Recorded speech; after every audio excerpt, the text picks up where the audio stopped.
Price தலாட் ஒரே ஒரு வசனத்தை கூட காண்பித்துக் கொடுக்கு. நீதிமொழிகள் 1வது அதிகாரம் 10வது வசனம். என் மகனே, பாவிகள் உனக்கு நயம் காட்டினாலும் நீ சம்மதியாதே.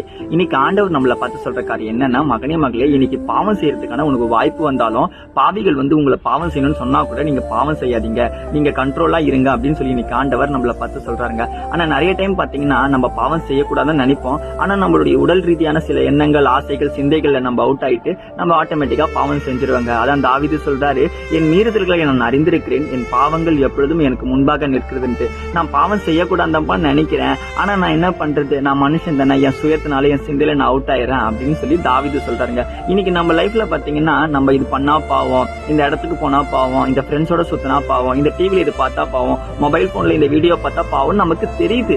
தெரிஞ்சாலும் நம்ம சிந்தையில நமக்கு என்னது செஞ்சுதான் பாப்போமே, ஒன்னும் பிரச்சனை இல்லைன்னு சொல்லிட்டு நிறைய நேரங்கள்ல நம்ம பாவம் செஞ்சு அவுட் ஆயிரும். அதுக்குதான் ஏசப்பா சொல்றாரு, கண்ணானது சரீரத்தின் விளக்கா இருக்கிறது, உன் கண் தெளிவா இருந்தால் உன் சரீரம் முழுவதும் தெளிவா இருக்குன்னு சொல்றாருங்க.